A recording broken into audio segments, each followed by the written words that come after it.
ここは新潟県上越市にある春日山城跡です。春日山城は四国の人にはあまり馴染みがないと思いますが、戦国時代最強と名高い上杉謙信の本城として歴史好きの間では知られています。また上杉謙信や跡継ぎの上杉景勝、直江兼続などの重臣の住まいでもありました。国の指定史跡であり、日本百名城、日本五大山城の一つにも数えられています。現在も謙信が信仰した神仏、養子や家臣の屋敷跡、廓、空堀や土塁、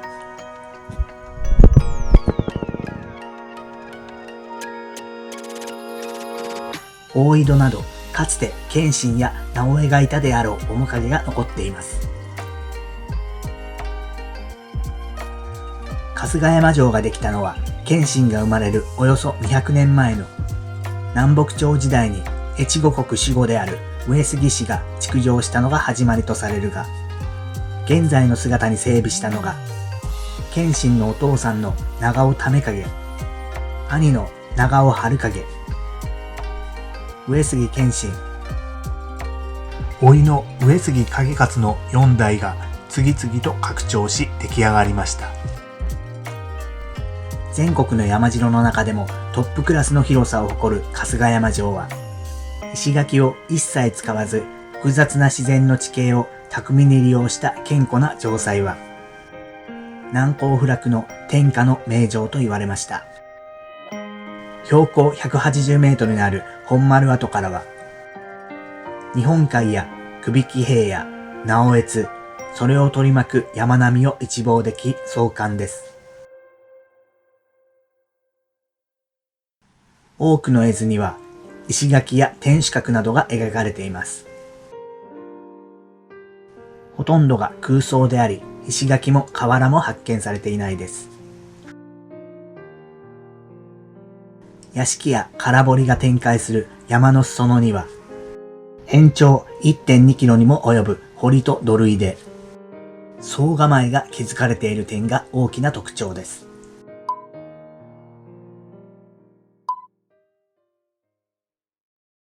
では、そんな春日山城を歩いてみたいと思います。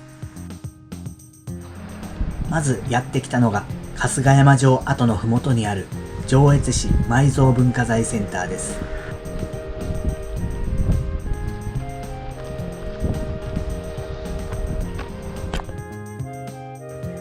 上越おもてなし武将隊の謙信公と、かっこいい謙信公の銅像がお迎えしてくれました。謙信公の生涯やその居城春日山城について、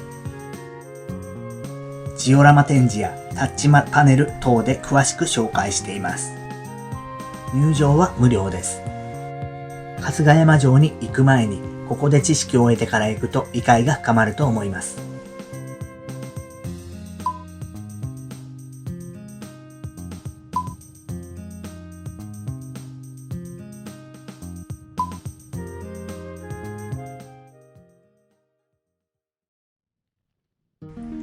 ここが最寄りの駐車場です。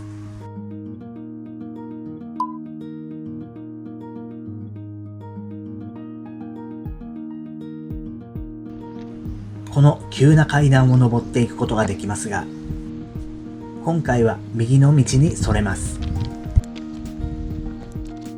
ひな壇上にたくさんの屋敷跡が見られます。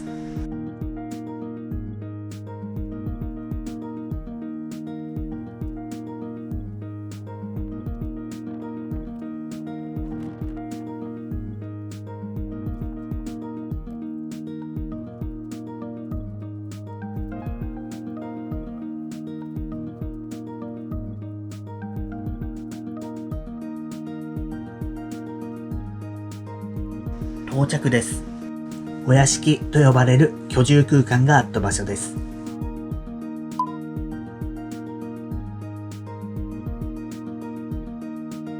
城内で最も広いスペースがあります。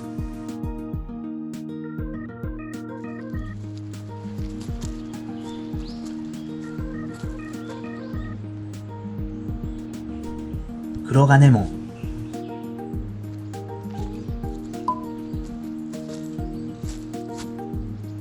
大手から入ってくるとここに門がありました。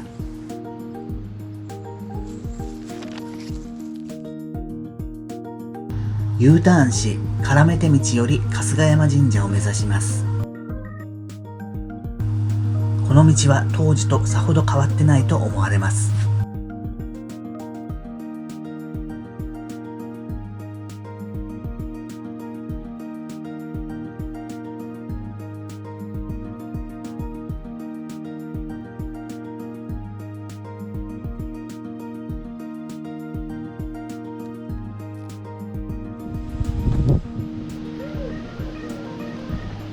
上杉謙信が祀られている春日山神社を参拝しスタートします。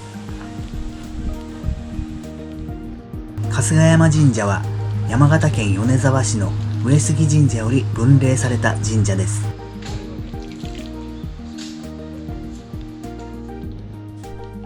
境内の春日山神社記念館では謙信にまつわる遺品や資料が展示されています。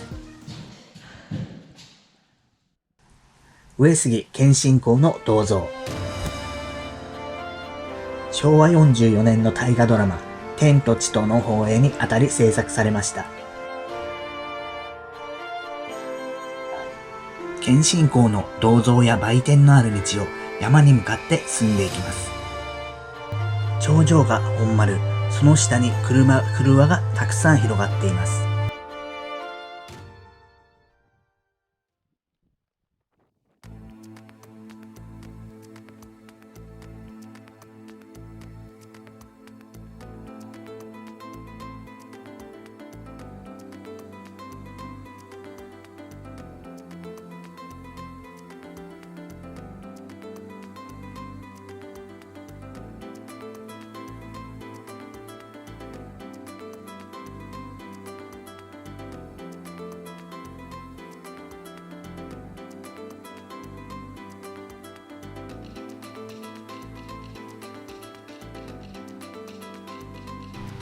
集中豪雨によりここの田島谷が土砂崩れをしたことがありました。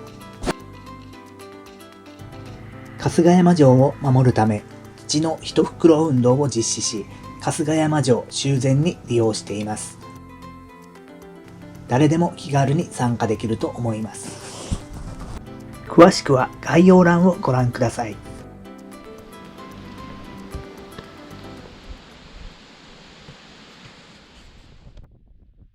案内板を右に進むとすぐ天粕大御神宅跡です。天粕氏は上杉氏の家臣で、有名どころの武将としては上杉四天王の一人天粕景持がいます。武田信玄と戦った川中島合戦にも出陣し、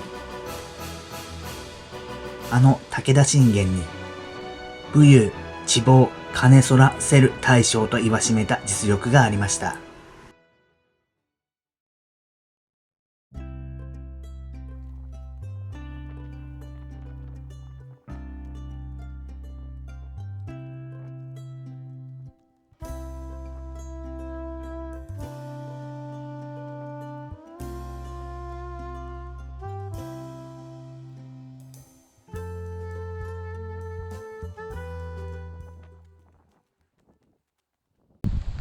三の丸。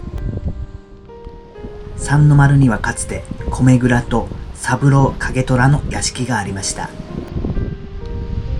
春日山城の廓は多くが土塁で囲まれていないのが特徴ですが、米蔵の部分は立派な土塁を見ることができます。三の丸は春日山城の中核施設と考えられていて、防御も一層強固に作られています。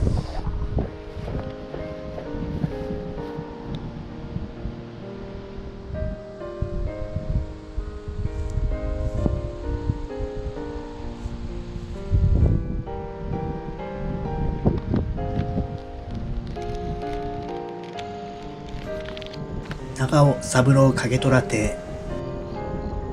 長尾三郎景虎は上杉謙信の養子となった人物で、謙信から自らの名前を与えるなどの寵愛を受け、跡継ぎと目されていましたが、謙信が跡継ぎの指名前に急死したために起こった跡目争いのお盾の乱で敗れ、悲運の死を遂げました。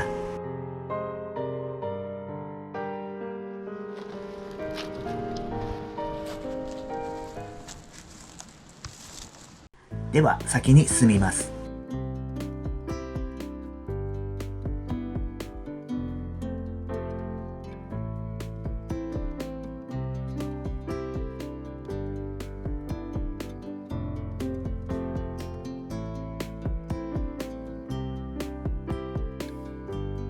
謙信が支配した越後の国の強さの一つに経済力がありました。佐渡の金銀や米、塩、酒どころのイメージがありますが、青曽もその一つです。越後は上質な青曽の産地で、謙信公の財政を支えていました。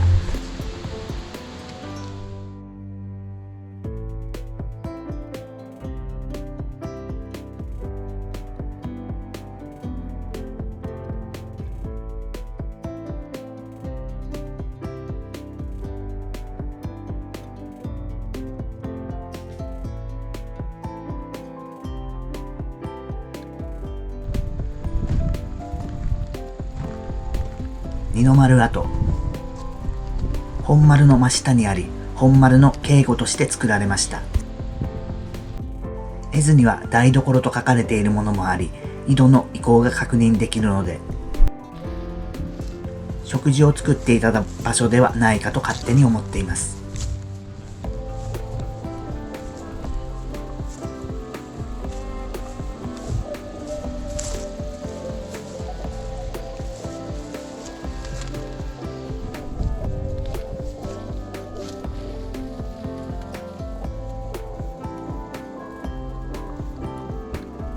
二の丸跡には春日山城の歴史を見守ってきた生き証人のイチョウ、樹齢500年にもなり、二の丸に植わっています。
いよいよ春日山城の最頂部に到着です。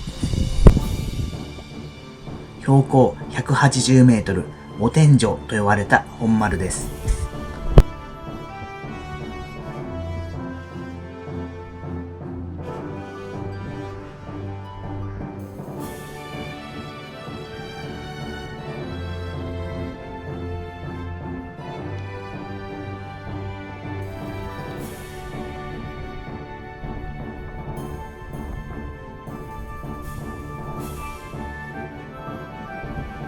眺望が良く、付近の様子を十分に監視することができました。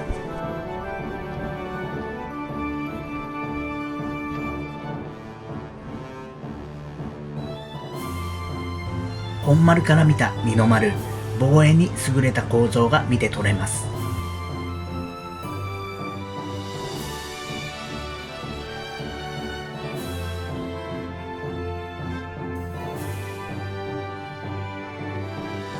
もう一つ、本丸は堀切によって2つの区画に分断されています。南の曲輪は天守台と伝わりますが、天守の存在はなかったであろうと考えられています。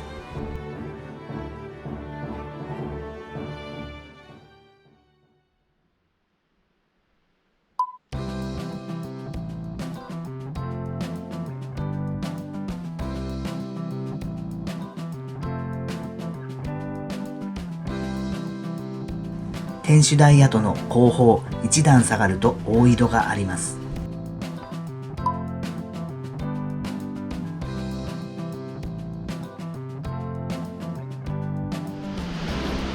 廃城後400年が経った今でも水が枯れることがありません。春日山城が最適な地に作られていることを示しています。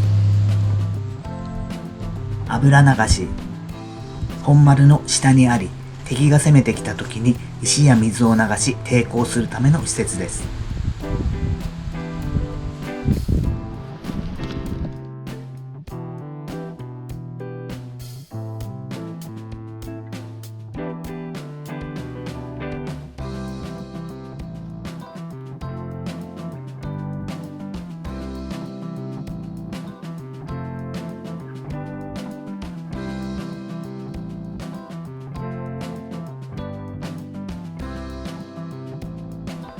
鐘楼跡、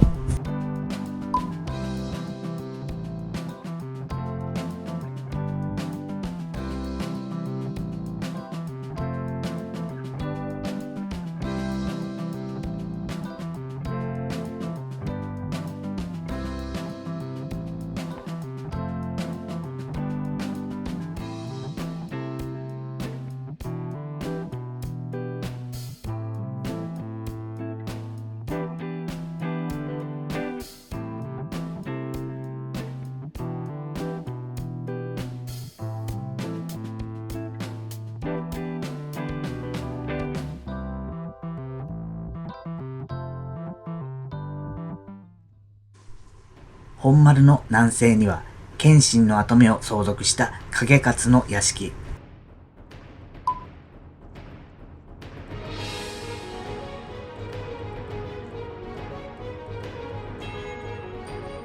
上杉景勝は直江兼続という知将を得て、あれよこれよと大出世を遂げ、豊臣秀吉の五大老の一人までになりました。関ヶ原の戦いで徳川家康と対立し西軍として戦いましたが、天下統一の可能性も十分にあったと思っています。敷地は大規模なもので大きな屋敷が建っていたことが伺えます。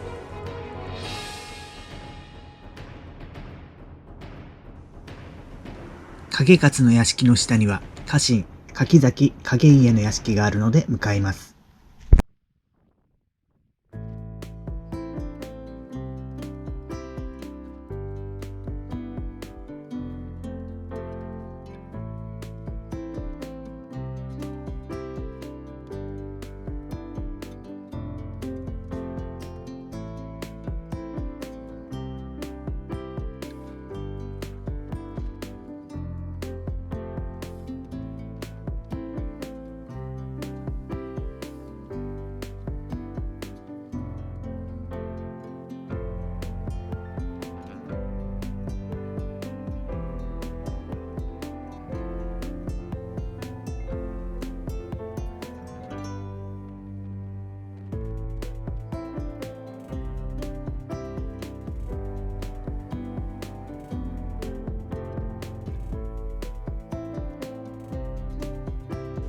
到着です。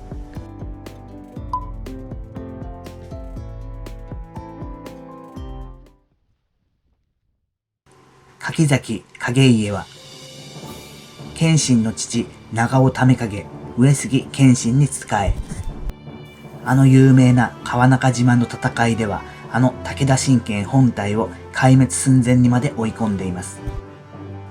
越後の内政・外交でも活躍していて、謙信からの信頼は絶大でした。屋敷跡の場所や規模にも如実に現れていて、春日山城では最も大きな曲の一つです。この場所は植物の植生から池、もしくは水堀があったとされていて、池であれば庭園があったものと考えられています。柿崎屋敷のさらにその下には段々と曲輪が設けられていて、屋敷跡が続きます。春日山城内には御成街道が通っていて、謙信と交流のあった関白、近衛前継が通ったことが由来です。街道は大手門から南三の丸を抜け、景勝屋敷の下を通過して二の丸、三の丸へと走っています。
毘沙門堂を経由し、春日山神社へ下ります。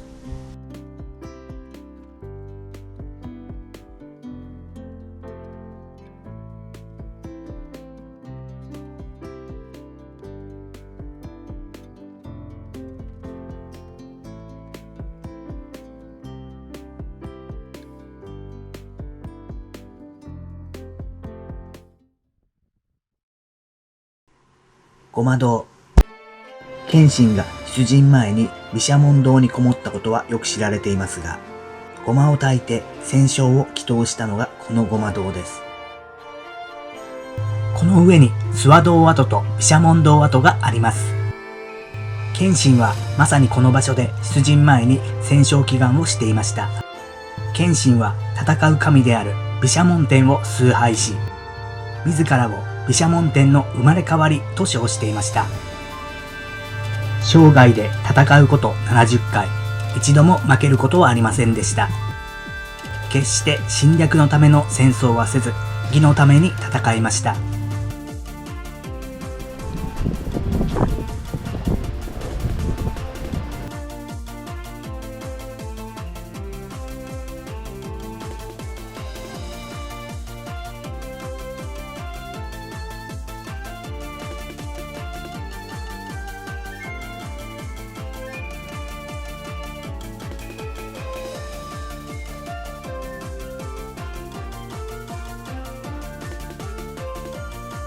毘沙門堂。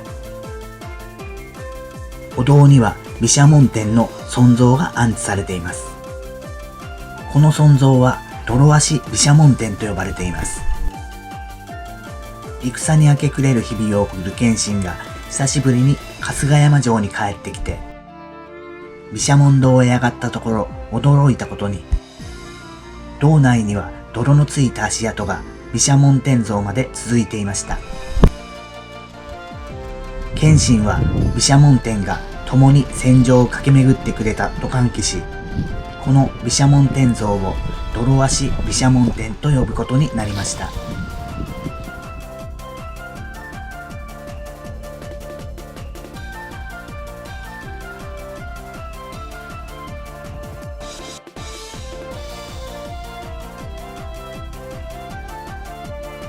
お花畑、薬草園跡。この場所では薬草などが植えられていました。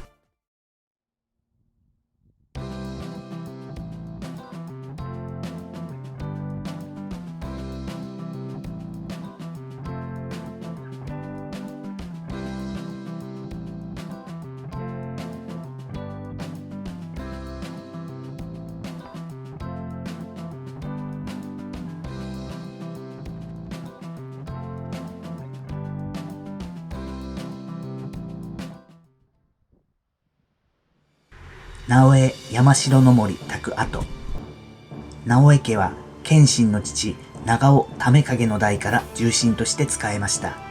景勝の家老として活躍した愛の兜の直江兼続が有名です。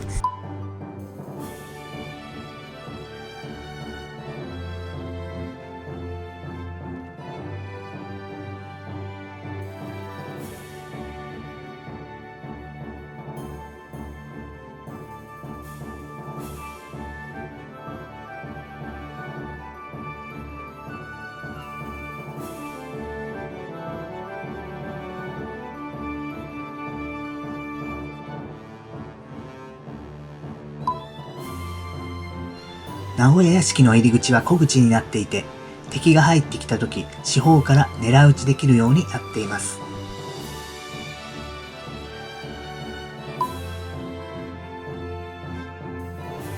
通羅折れの細い道が続き、大軍が押し寄せにくい構造になっているように見受けられます。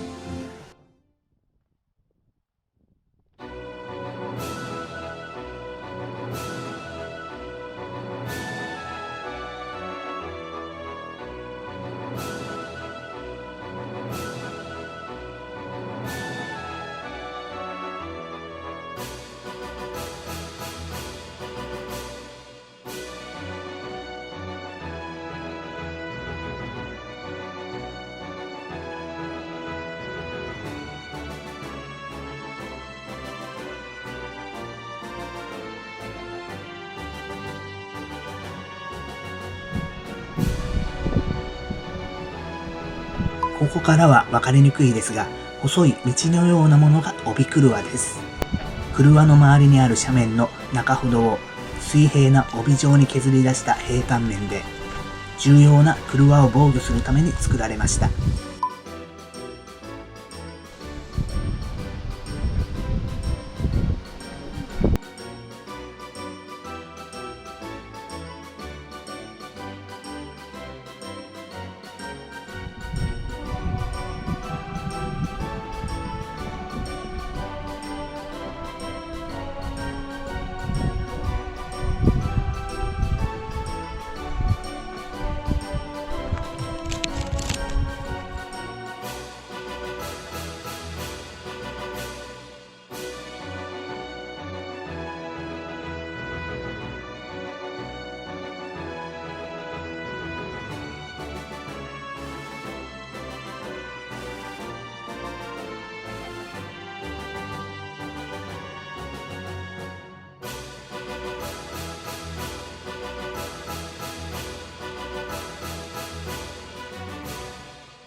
千貫門跡。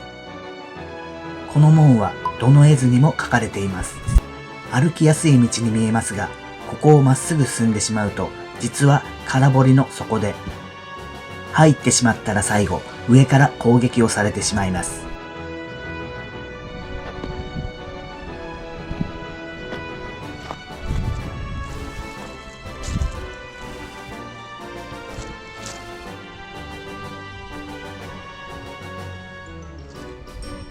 もう一つの道が塹壕跡。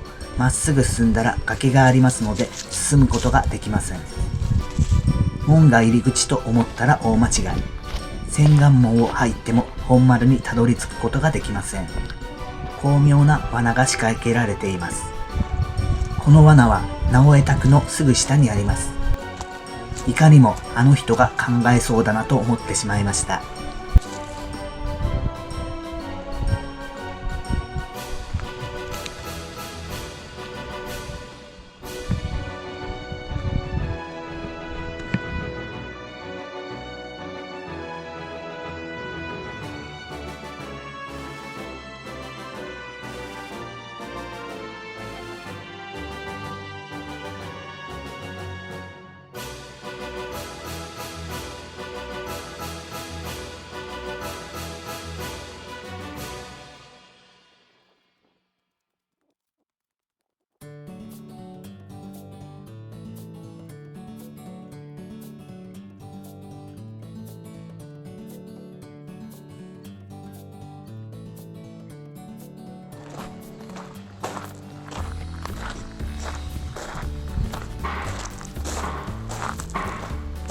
一周して春日山神社に戻ってきました。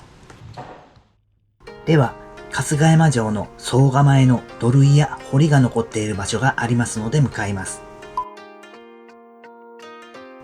総構え跡には春日山城跡物語館という施設があり、日本百名城のスタンプはここにあります。中は上杉謙信と当時の春日山城の様子などを大型画面の映像で紹介するほか、川中島合戦図屏風を展示しています。春日山城跡物語館に隣接している巨大な春日山城史跡広場があった場所に、城の一番外側の防衛ラインとして約 1.2 キロにも及ぶ剣物堀が築かれました。現在は一部復元した姿を見ることができますが、山城で総構えがある例はとても珍しいです。昭和55年の発掘調査で分かった土塁の断面には、基底部にお盾の乱で焼けた跡と推測できる焦土層が見られ、その上に土塁が積まれていたことが分かりました。発掘調査により土と炭が混じった層が見つかったことから、謙信が急死した後の上杉家の跡目争いであるお盾の乱の後に築かれたとされています。剣物堀に植えられた柿椿は5月上旬に見頃を迎えるので、時期を狙ってくるのもいいと思います。では今回の動画は以上になります。次回は上杉家の菩提寺、輪泉寺、お盾跡などを紹介します。それではまた。